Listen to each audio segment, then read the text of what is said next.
So, welcome to this episode of Menopause Conversations. It's an absolute delight to start the recording of this season's episodes. And I couldn't think of anyone better than my amazing guest, Florence Rowe. Hello, Florence, how are you?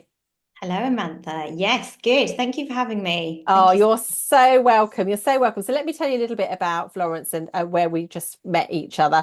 I meet amazing people all the time, and I always remember walking into that room at the Royal College of Obstetrician and Gynecologist, and I just saw this beaming face smiling back at me, and I just thought I've instantly got to go and speak to that person over there. And we were there, weren't we, with Professor Joyce Harper, Nikki Key. Who have I missed out? Shima, Shima, Derek, yeah, Polly. they were Oh, all there, weren't they? Talking about mm. the In Tune menopause education program, which I feel really excited to be well, it's a privilege actually to be asked to sort of be part of that. And so we got to meet there, and as is the way when you really get to talk to people over a glass of wine or something, you find out what it is that they do. And Florence is basically, she's like, there's nothing that she doesn't really know about this. She's a clinical dietitian and health scientist. So I suppose the first thing to tell us is what on earth are both of those? Because those are quite interesting hats, aren't they? What is it that Yeah. you actually do? So I've always worked in women's health. That's really where my passion's been. But before, about age 29, I decided I wanted to change my career and go into be a practicing dietitian. But before that, where the health scientist part came in, was I worked within cervical cancer and helping women specifically with human papilloma virus and kind of Wow. screening and transmission and looking to do with that.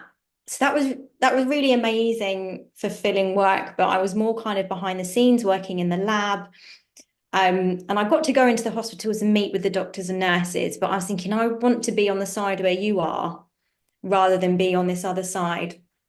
So I thought I can either stay where I am now or I'll probably regret it when I'm 80 and think I wish I just did something else. So I decided to go and retrain at University College London, which is how through sequence of events I then ended up meeting the people for the UCL project, which is great, the menopause project. But by the by, yes, I did over 1,000 hours of clinical placement training. I got to go into some really amazing hospitals and did some fantastic time working within eating disorders and pediatrics and had a really varied clinical experience.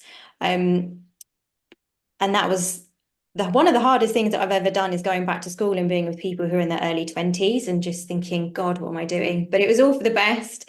And I work part-time at Adam Brooks now, which is a hospital in Cambridge, and I work Yeah.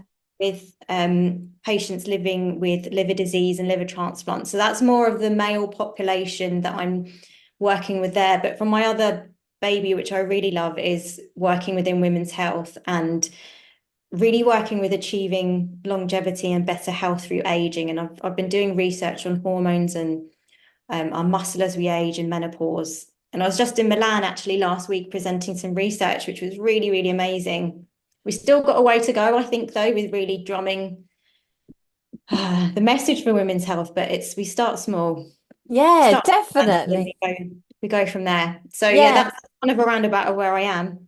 Amazing. And that's why I just knew that when we wanted to talk about this next topic, because I think it's very much in the media. Mm. Um, and I do think we need to be careful, and I'd love to get your views on this, but we wanted to talk about the theme of how to achieve better metabolic health. Mm. Because health is such a broad thing, isn't it? Lifestyle, how do you sort of even like, navigate all of that? So tell us a little bit about what is metabolic health and how can we make it better? That's a really good question, really wide, diverse. There's so much that falls into that. And I think the first thing that we need to do with that is just take a step back a little bit, because I think we've tried to make health and nutrition way too complicated. And like you said about the media and social media, and God, everyone's got an answer for everything, haven't they? And you just feel like you don't know what way's up, right? And who do I listen to? What professional? So I think just taking a step back and going to basics is the best way to do it. But when you think about, sorry, back to your question about kind of metabolism, it's thinking about how our body works and how it processes all the processes that go on within our body. And that's to do with our digestion, our hormones, our sleep and wake cycles, how we process and metabolize foods, how our cells work and they turn over and they regenerate. It's all that kind of thing. It's what keeps us going, what keeps our blood pumping within the body. But one thing I wanted to talk about with you is looking at something which we call chrononutrition. It's a bit of a mouthful. Yeah, okay. Which kind of relates to do with our biology and the timing of our food and when we eat. So you probably heard, well, I definitely have. I think I get spammed all the time on Instagram with certain things about it doesn't matter what time of the day you eat your food, as long as you're in a calorie deficit, you'll be losing weight, and it's no more simple than calories in and calories out. When you're looking at it in very black and white terms, yes, that respect, it is true. If you're going to be eating less than what you move around, yes, you will lose weight, okay? But when you take a little look deeper actually at your metabolic health and what is happening within your body when you're eating and having your nutrition in your diet, that's where it gets a bit more nuanced, and that's where we are not necessarily optimizing our health. And a lot of that has to do with kind of like the Western world and how we live and how we're all living by our phones, and we're sitting down all day, aren't we? We're in desk jobs and we're eating late and we're not realizing what we're eating, and we're just living a fast life, aren't we? And it's really, really hard. So if we go back, if you think about how we live as humans and what our cycle is, our rhythm. So have you heard of something called the circadian rhythm before? Yes, I have. Yes. When I Yeah. was working in the pharma industry, we talked about it a lot, pharmaceuticals, because of diurnal rhythm, so nighttime, daytime, and how your blood pressure is affected. So yeah, I do. But for the listener or the viewer, would you mind explaining what it is? Sure, yeah. So our circadian rhythm is basically exactly what you said. It's like with our sleep and wake cycles.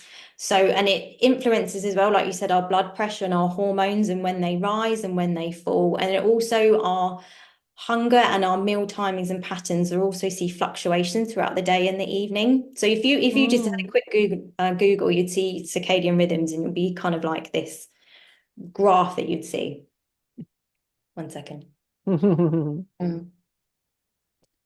And what we can see that's happening, obviously, there's not to add the complexity where we have shift working and we have people working 12-hour shifts who are not nurse workers and doctors and working really long days, and we have children and we're picking them up and running around all day long.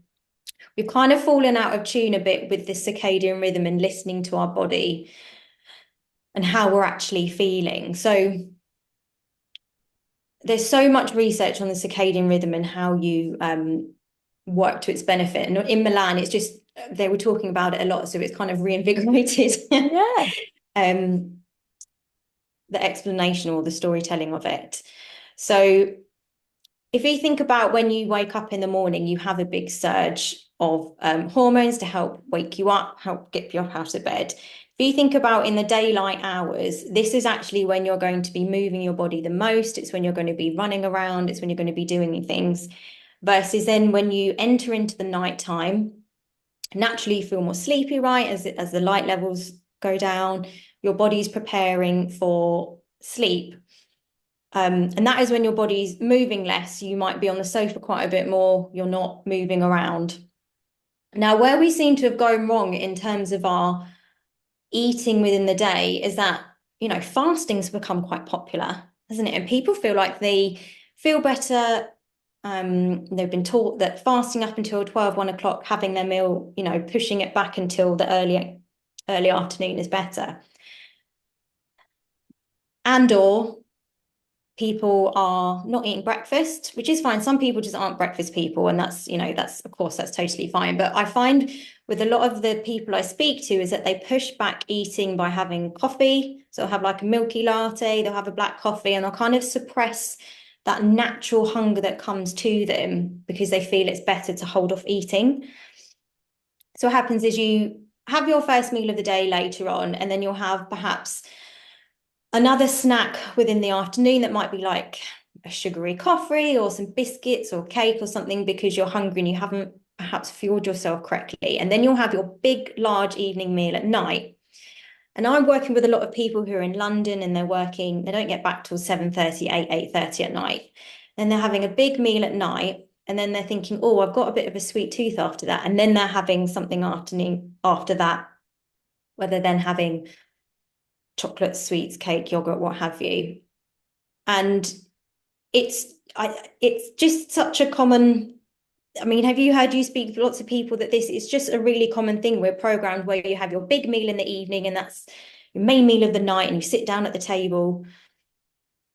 Yes, we talk Yeah. about this all the time. I mean, fortunately, it's always leveraged by the fact that my surname's King. And what I say to people is, really, at this midlife stage, could we be eating, eating like a king at breakfast, eating like a prince at lunchtime, and eating like a pauper at dinner time?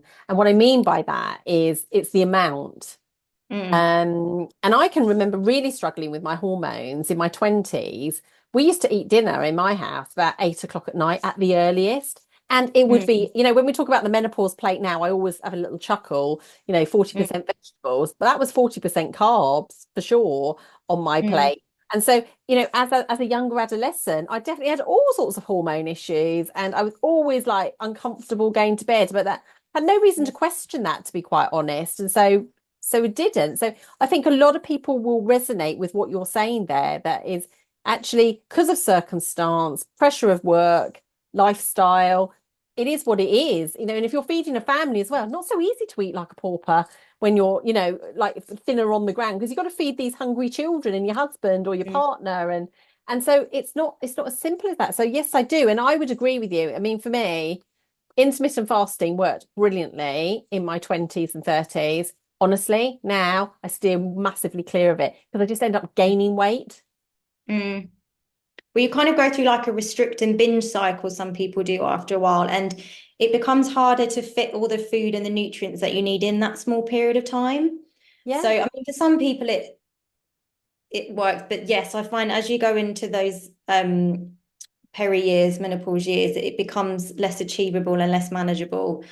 And unless someone's really advocates for it, I'm not, unless apart from the kind of 10 to 12 hour fast that you have overnight, ideally without food, that is kind of what I would That's only enough. It's say enough, is really, fast. isn't it? It is, yeah. So if you are someone that is finding you're not having your tea until like 8, 9 o'clock at night, which is, I mean, that's what happens, right? That's daily life. But you might be better than just pushing forward to the next day where you don't have breakfast, but you just have an earlier lunch and pull it forward to like 11 o'clock, Yes.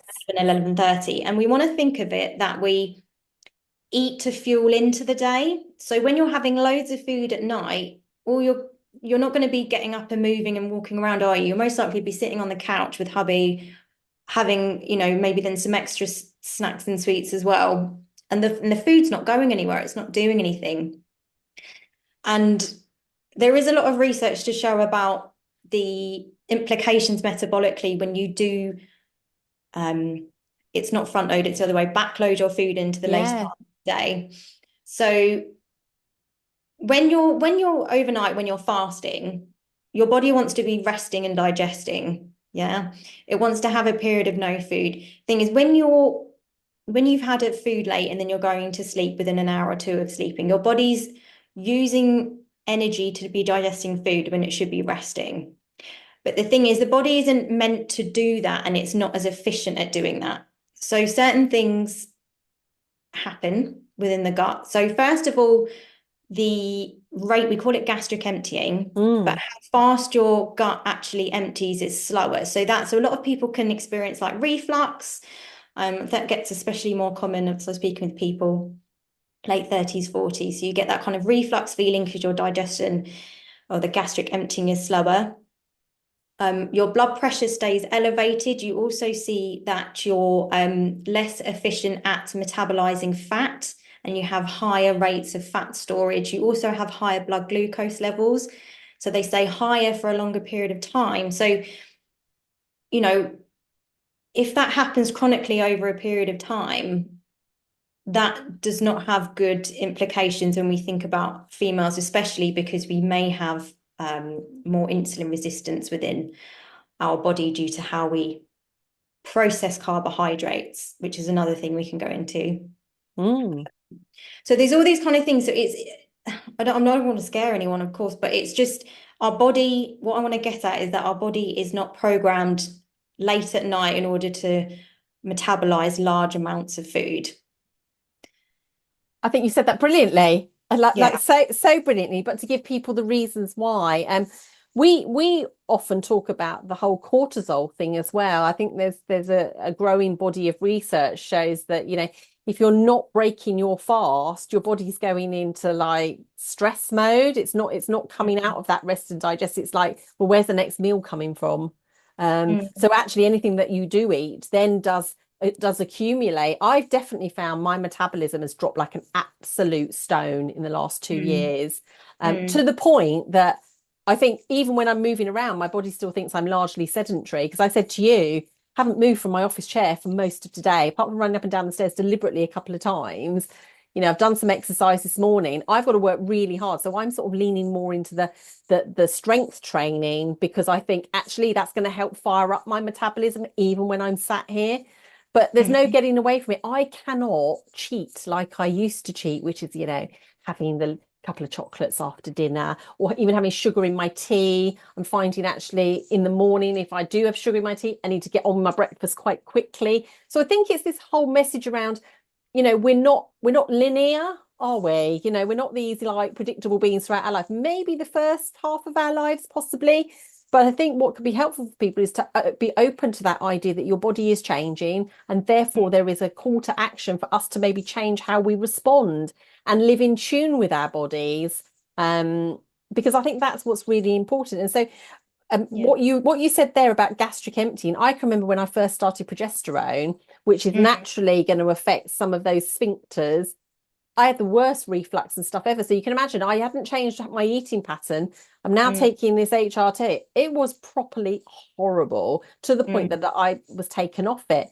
But actually, I think, we do expect a lot from HRT, when in fact it's not the panacea. I think there's so much, like you're saying, and educating us on, that we can do to help ourselves. yeah. So if we understand that chrononutrition is about that time of eating, and it's about knowing your body, being in tune with your body, how Mm, can that help us then with our metabolic health?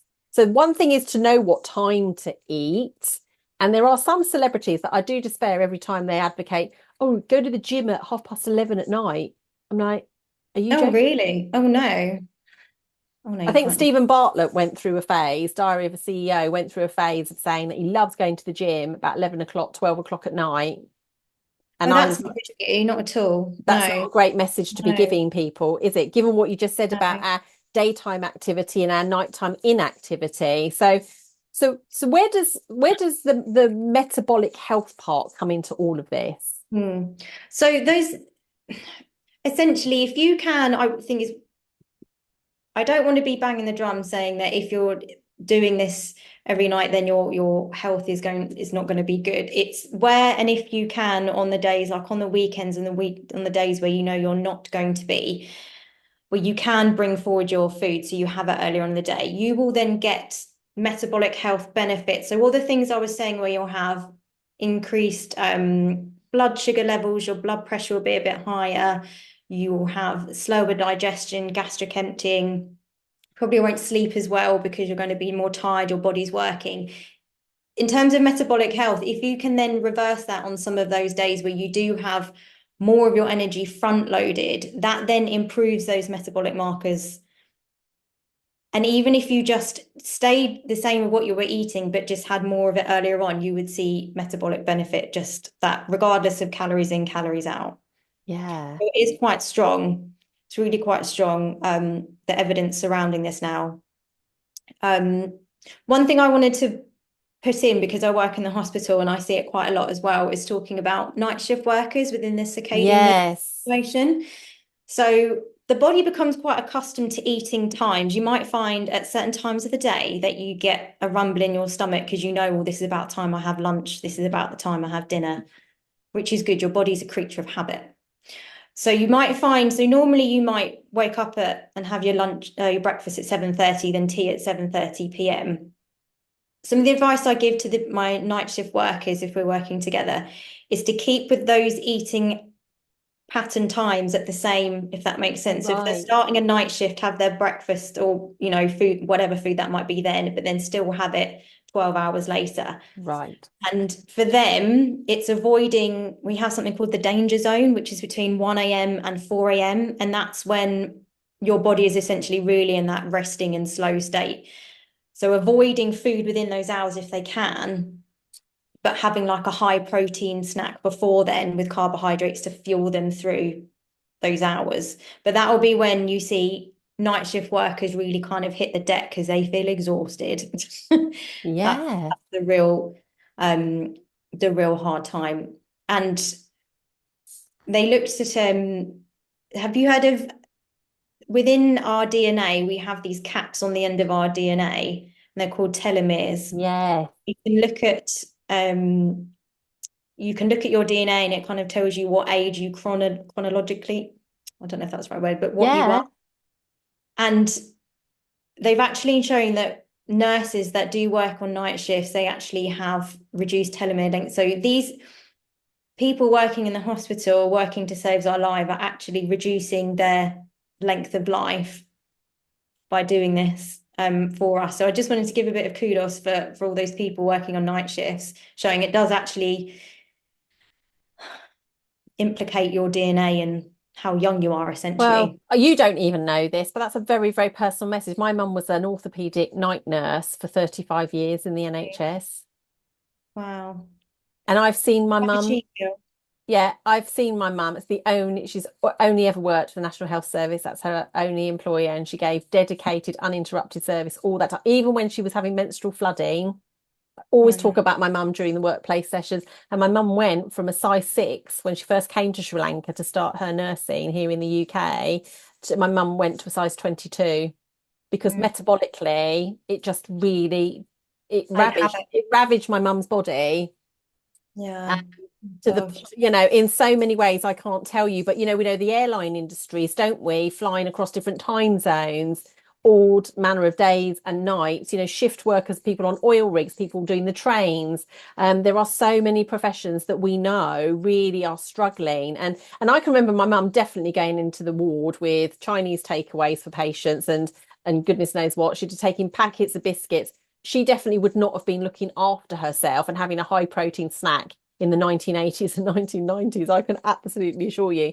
But the reality is we do need to think about that, don't we? Employers need to think about, they need to think, what are they providing? Because I'm sure you'd agree, those blooming vending machines should be banned absolutely. Outside every ward, yeah, there is. And there's a Burger King in my hospital, which Oh just my infuriates me. good. I mean, So, what are people thinking? So you're so right. So those telomeres are shortening, means their longevity is shortening, but it's not inevitable, is it, Florence, that actually, if we take up some of the advice that you're telling us about how we're eating, when we're eating, I mean, is there anything we can lean into around, because there's so many supplements. I mean, I read something today. Supplements do not mm. save your life, basically. You might feel better taking a supplement, but it's not going to elongate your life at all. So can you be the voice of reason around some of these things that we need to avoid, take, or, get a bit more research on? Yeah, of course. I know. Let's put menopause in front of something and then charge people 10 times more and then they'll buy it. No, it's terrible, isn't it? I know. Well, there are a few specific things that we need to be more mindful of, but they're all things that you can get within your diet if you do eat a well-balanced and whole diet. And I know that's easier said than done, and sometimes that's just not possible. Even if you've got so many things to think of, like the cost of food, the time that people have with preparing food. They have people who might have specific dietary requirements. So I know it's just not easy to say eat a balanced diet because that's just really not helpful at all. No. But apart from vitamin D, which is the it's actually a hormone, although we call it a vitamin, which we Mhm. get from our sun. Everything else you can get within your diet, although it might be harder to get some things than others. But vitamin D is definitely something you need to have between October and April, but I recommend to have it all year round. And for women who are kind of in their 40s onwards, I'd say 20 micrograms, which is 800 international units a day. Because the Yeah. reason why that's really helpful, it's to do with our immune system, our bone strength, our muscle strength. It's also got implications with kind of mood. So that's really important, vitamin D. Yes. I love, I take it all year round. Because like I Good. said to you, mostly I'm either stuck in here. I do like to be careful about my skin. So I know, just to shout out, there's no health such thing as, a safe sun. But actually, we just here in the UK, we're just never going to get that amount, are we? So you're absolutely right. And it's a good shout out to say to people, start now because we're heading into those less daylight hours. So great, vitamin D. But you're saying basically everything else we can get from our food? We can. You do have to be savvy with what you have. And I want to put in a caveat as well in terms of looking at what you need. There are specific things where you should have blood tests every year, regardless, really, whether or not people can get them on the NHS if they go to their doctors, how willing their doctors are. But you should be having blood tests yearly, regardless of what age you are, to check on certain parameters, like check what your iron is, like check what your folate and your B12 is. Look at your vitamin D levels, have a little look at your thyroid. How is that? Because that's often the first hormone that tends to go off when you go into perimenopause. So being really mindful of that. Um, and there's other markers as well, not necessarily implicated with diet, but that are good to just keep a check on. So you kind of have to test and don't guess, because I see lots of women who are saying, I feel really fatigued and I'm so tired. I'm taking an iron supplement. And I say, well, do you know what your iron level is? And they say, no. And I'm like, well, thing is, having too much of something is not necessarily a good thing. And something like iron, if you have too much, that's not great because that can be toxic to the body. I've seen a few people now who've been taking really high doses of vitamin D and have been in the toxicity range, which is not Wow. good as well. So you can, like I say, with these supplements and also calcium, magnesium, people I've seen overdosing on those. People are taking too much because they're so worried they're deficient, but actually then causing the counter. Do you know Um, that's so true? Can I just tell you a little? So when I was getting, well, as you know, it took me more than 15 years to get a proper diagnosis for perimenopause. But when I was going through that, one of the first blood tests I had, my folate levels were off the charts. Like, just it wasn't going into any of my cells. Obviously, I'd had my genetics done, and I found out I need the methylated form of folate and B12. So no wonder I was feeling so tired. I was so tired all the time. Plus, yeah. I was flooding every month, every 16 days, I was bleeding. So it's like you got to sort the wheat from the chaff almost, haven't you? But in my case, it was both of those things. So, I really needed an intervention quite quickly. But I think it's so important, like you say, too much can be as bad as too little. So, and I love that. That's going to be the Florence Rowe quote: test, don't guess. Yeah. It's so important. And I often speak with women as well. They're having this fatigue, as I said, and they're constantly craving sugary sweet foods and carbs because they just can't get enough energy. And then I say, well, have you had your HbA1c checked, which is a marker to check for your diabetes? No, I haven't. Write to the doctor, request it. Then you see that they've got pre-diabetes, they've got insulin resistance. So no wonder that they're craving this because the energy can't get into their cells. That's what happens. They've got, I mean, I can normally see if someone might be presenting with that because they have quite a large waist circumference, and that's kind of like a first telltale sign. Mm. They've had gestational diabetes or family history, diabetes. Um, so yeah, like I say, things like that, they're not tested enough in the NHS, and that's just a shortcoming, I think, of our healthcare system. But if people do want to take it into their own hands and test themselves, you can get them fairly inexpensive for about 40, £50. I know not everyone can afford that, but then just to be aware and not just keep stabbing in the dark, like, am I tired? Do I need more iron? Do I need this? Is it this? But you could look at the root cause And on, correctly. and on that point, Florence, are are there some things that people can put in place to know, actually, is this like a rookie brand of people testing stuff? Are there better organizations out there, and how would we know who they are? Mm. Obviously, just this is probably relevant to say, if you work with Florence, then she's going to make those recommendations to you. But is there anything that people could be looking out for to sort the people who really know what they're doing from the people who are just out to make money on this? Yeah, no, that's a really good question. Look for places that say they use UCAS accredited labs. You have bigger brands, things like Thriver and Medichecks and Forth. You'll kind of see them. But yeah, look for accreditation. Some places will be CQC regulated as well. But as well, if you speak with a health professional, like for instance, I do my own blood testing, so I could help you there, but we would know people to recommend you to. And also we can help if you work with us, write to your doctor, so then you can get blood tests free from the NHS that way as well. But it's just the length of time is sometimes a bit tricky, but Yeah, it's so important though, isn't it? Because it's all clickbait, really, isn't it? Everyone's offering a solution and we'll sort you out. And it's just not as easy as that. It's one thing to get a blood test, it's then about having the professional like you to actually talk through, what do the results actually mean? What is it showing us? What isn't it showing us? Because not all tests are perfect. But then it's having the professional like yourself who's so educated to actually work through that with someone, that is really, really important. So anything else then that we can do to either protect ourselves from the media, which is bombarding us with stuff? yeah. Or things that we could be doing, let's say in this autumn, in the next 3 months, what could people be focusing on in terms of their lifestyle or their metabolic health that could be really useful as we go into those winter cold laden periods? That's a good question. So first of all, definitely get the vitamin D. Yes. Sure that you're getting the vitamin D. As the sunlight hours start to reduce, you can see that people start to get a bit more sedentary, which is kind of natural. It's like that hunkering down, isn't it? Get into the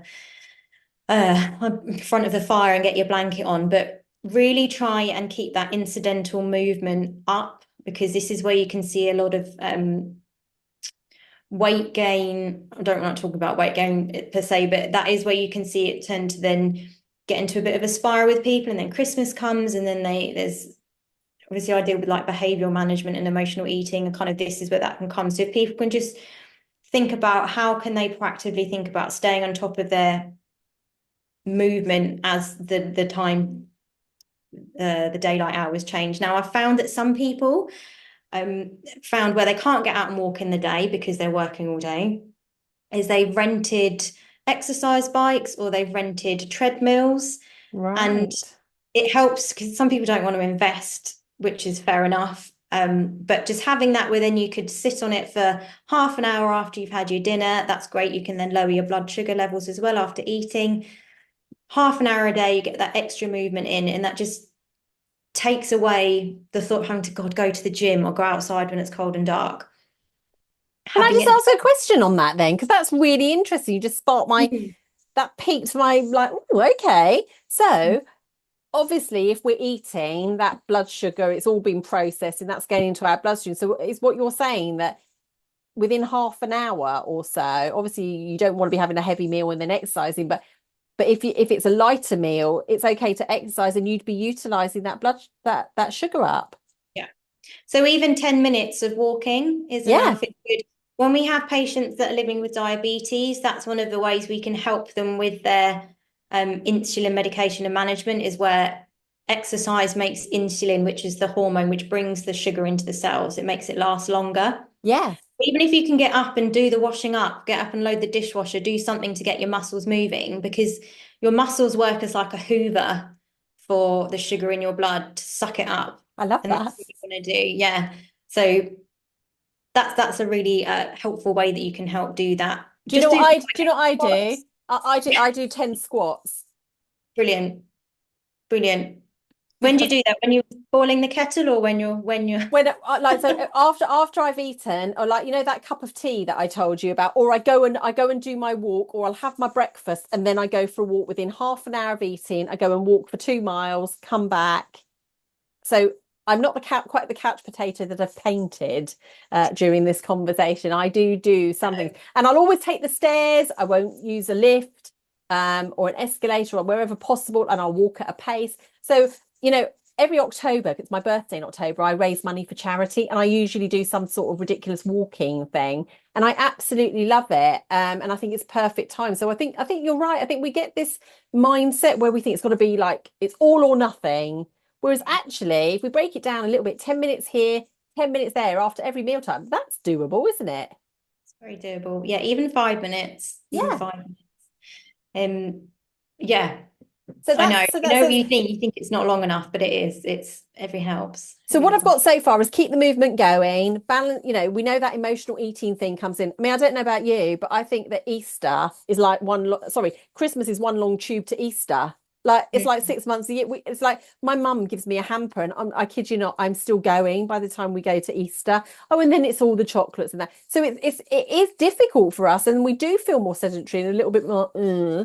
Um, so yeah, I love the idea of renting an exercise kit at home. That's great. Can I just give a shout out for all the amazing YouTube videos that are freely available? There is really no excuse. Literally get your remote control and you go like that. I did 10 minutes of strength last night because I was due to speak to my daughter who's gone to uni. I thought I'm going to do it now because I know I won't do it later. So there I was for 10 minutes, and I'm texting her going, Well I done. just need another 5 minutes. You can find something on there. There's so much freely available. And like you say, walking after eating, I think that's lovely. Really nice setup. And if you're lucky, you get to see a bit of that red spectrum light, don't you, at the end of the day? So anything else that people are doing? I mean, not like that's not enough already, but is there anything else they can be focusing on? I think as we get into that party season, because you'll soon see it'll be people's birthdays and it'll be Christmas and it'll the whole month of November and December just tends to be one kind of long office work party situation, doesn't it?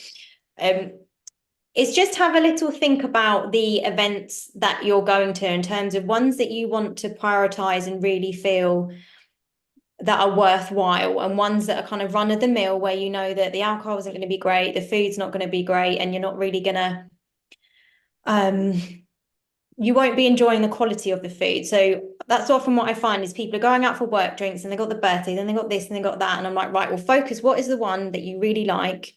And you want to enjoy the food and you're going to have a nice glass of champagne, you'll have this, rather than going to all four of them in the same week. And then you feel rubbish because you've overeaten and you know you haven't necessarily been able to move your body in the day. And you kind of can get into that cycle where then it's like, oh, well, I don't know how to get out of it, if that makes sense. I love that. So I've written down FOMO versus JOMO. So FOMO is the fear of missing out, whereas JOMO is the joy of missing out. Actually create some joy around putting your own needs first, which is no, I'm not going. And that's absolutely fine for all the reasons that you just said. I think it's almost like we feel like we don't have an option and that we're naturally going to miss out, whereas I don't think so. And I think it's probably another topic for another day, but this whole compulsion that it's the alcohol is the only drug that we feel it's okay to actually give people a harder time about for not drinking or not consuming. But I think that's such sage advice. Prioritize the events. You've only got a certain amount of energy. Where do you want to expend it?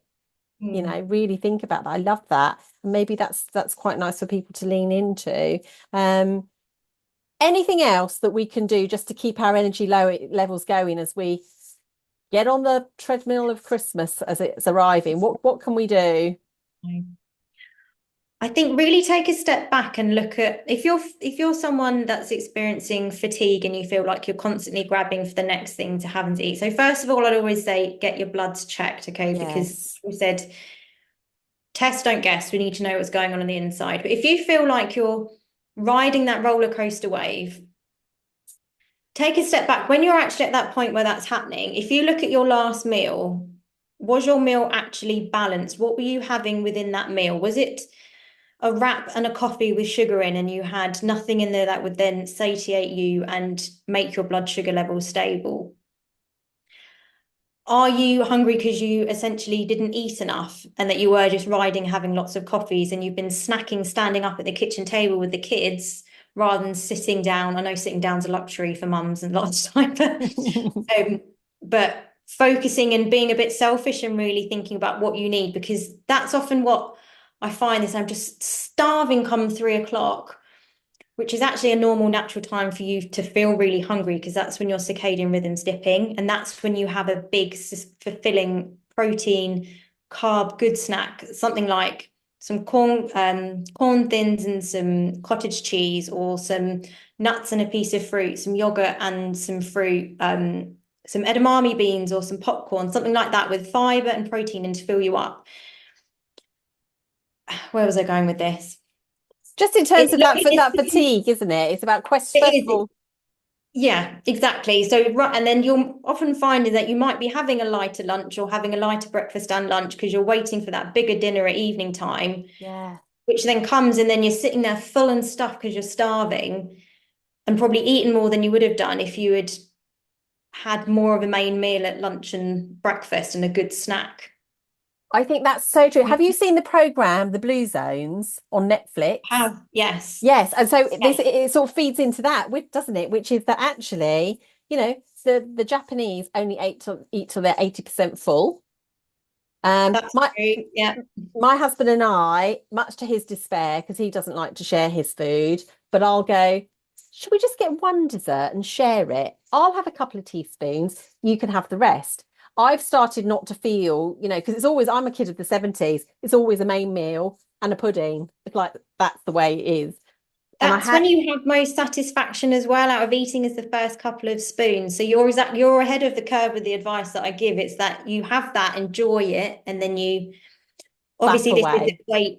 weight loss and whatever is your goal. It's very nuanced, of course, but normally you'll find that after that the palatability is not there as much, is it? You're just eating it. No, and I found through my genetics, I've got the gene on my tongue, which guess what? Craves creamy, fatty, sugary things. So I'm on a hiding to nothing. But I honestly do feel like a couple of teaspoons, I'm done.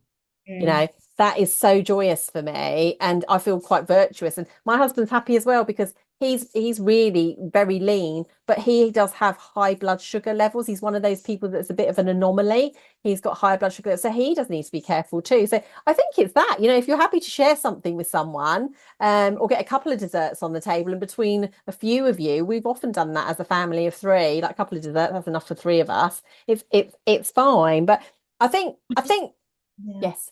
So I just wanted to touch, it made me think when you said about your husband, he's quite lean and he's got high blood sugar levels. Is that you really can't tell what someone is happening on the inside by looking at them. I've got really high cholesterol, but I weight train and I watch what I eat, but that is to do with the genetics as well. And if I have certain types of foods, they affect me more than others. So it's really just taking it to the other extreme, is that it's don't feel bad if you are trying to do what you can, but yet what's happening on the inside is not what you thought it might be. You just need someone to explain Yes. to you. So it's some people are more genetically lucky where they can eat a really terrible diet and not have a good lifestyle. But everything, I mean, there will be things that catch up with people that are like that, I'm saying, but sometimes the genetics can work in their favor. Definitely. And that's why both of us coming to midlife, we've both got different stories to tell. And although my husband's really been fit, all his like honestly, he's amazing in terms of like he's so toned in his muscles. But he's had to work for 9 months, going to the gym 3 times a week to build up muscle mass that he's lost, because we know that happens in andropause, men slightly different to females. But the Mm. reality is we're both having to reassess. And I think that's probably the strongest message I'm hearing here is, yeah, test, don't guess, but also be open to the idea that what you always did might not be always serving you. And so it's like good to have a reset, to renew, and then to refocus and go again. I think that's really, really powerful. And like you say, having someone who's supportive, someone who is knowledgeable like yourself, someone who can help keep you accountable as well. It's all too easy, isn't it? Go stick a glucose Mm. monitor on and see eat those horrible blue cookies. Seriously, that's the reason I won't be doing it, because I just sort of think it does seem a bit faddy to me. I don't know about you'll probably be more diplomatic than me, but it does seem a bit faddy. Mm. It's, I think for some people, things like that, I mean, I don't want to get started on Zoe and the whole It's all right. It's all behind right. that, but I think it can be helpful for some people when used in the right way. But I find that there's often not enough research about certain things before they're brought into the market. with things like blood glucose monitors, yes, we have more data for people living with type 2 diabetes. For those people that don't, there just isn't enough research out there, and they can actually be more harmful than good in terms of food anxiety and disordered. Yes. Like I say, it's nuanced. There's always grey areas and things. And I think anyone that does say to you it's black and white, yes, good or bad, is not. And they're not a scientist like you are, and that's the Yeah. difference. You see, what you stand to get with working like someone like Florence is she knows she's got access to research data. She's interested. She's committed to women's health. So with that in mind, because let's let people know, people who know I've got my own Instagram accounts, but I follow you on Instagram. So tell people where they can find you on your socials. Where can people consume more stuff about you, Florence? So I'm just under Florence the dietitian. So very simple. Dietitian spelled with a T, not a C. And I also have my own business, which is called parvatihealth.com. So that's PARVATI health.com. And that might sound a bit of a weird name, but that's actually the Hindu goddess of women's health and love and health and wellness and light. So there is reason behind that name. I did try and find a Greek mythology name for women's health, but there wasn't a good enough one. So No, I love that. And I love that you've got a story there. And Florence is brilliant because one of the things we haven't talked about, but you did sort of lean into it and make mention of it, is about that whole timing thing. Time to prepare, and I love watching your reels and like your stories, and Florence will literally show you what she's making up for her lunches because she's very busy. She's working within the NHS. She's time poor like the rest of us, so she's keeping it real. But what you do brilliantly, and I love it, is how you show what you're taking to nourish yourself. It's all about meal prep for you, isn't it? Because you say in the mornings I just don't have time, but you make Mm. it look so easy and so effortless. And I think go follow her, go watch what she's doing, because she's like giving her smarts away, but actually it's no compromise than what working with her, because actually what you're going to get is a bespoke experience. And I think at this stage in my life, that's what I've appreciated more, to be honest, Florence, is that bespoke element. That I'm talking about me. I'm not talking about what 2,000 people are doing in a study. I'm talking people talking about me as an individual. So I think it's brilliant. I'd definitely love to have you back so we can talk about more things. But in a nutshell, when we think about better metabolic health, what would be your take-home message? Go light at night and fuel during the day. Gosh, more sound bites. Go light at night. And Fuel what do you during the day. Yeah, okay. I mean, that's just so fantastic. So there you have it, people. If you want to know more, you need to go follow Florence. But for now, thank you so much for everything you're doing behind the scenes, all the work you're doing in the NHS, what you're contributing to the Intune program. I actually don't know how you have the time to do all of those things. But for now, Florence Rowe, thank you for being my guest. Thanks, Samantha.